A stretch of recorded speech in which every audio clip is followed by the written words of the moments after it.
I had one. My very first Australian Shepherd.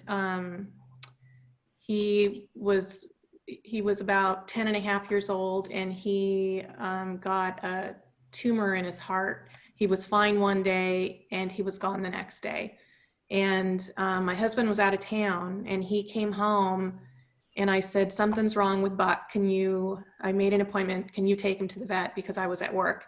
And he took him to the vet, and I got home from work and he wasn't home yet. And this was before cell phones.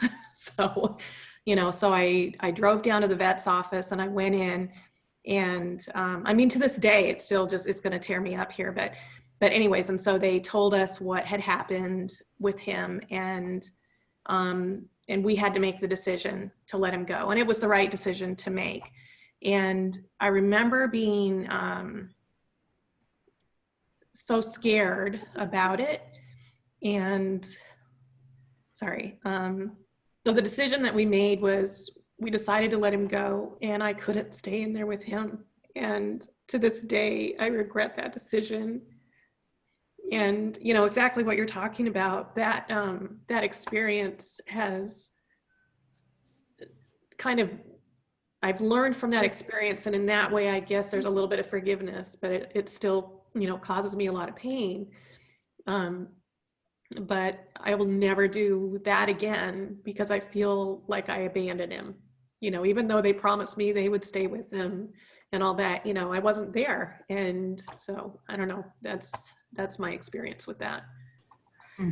Part of what helps me is, like with Kobe or anyone that I've loved, or people that I've seen that love their loved ones at the end of life, is I know that Kobe wouldn't want me to feel bad. He wouldn't want me to feel guilty. He loved me unconditionally, and he wanted for me to go on and be happy. Craziest thing happens.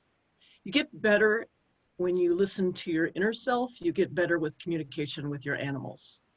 I think if we listen and we tune into ourselves, we hear other creatures better. That's my understanding. So, Yeah. And Ted comes to me in a black coat, his dark eyes. I said, you look amazing. I don't know where you are and what you're doing, but you look amazing. And he came up to me and he gave me a couple kisses, and the sky turned golden, like golden light went off. And I said, I miss the heck out of you, but seeing you like this just makes me so happy. I know you're doing good things. And he turned and he started walking back through those people, and he looked over his shoulder just to make sure I was okay, and he disappeared.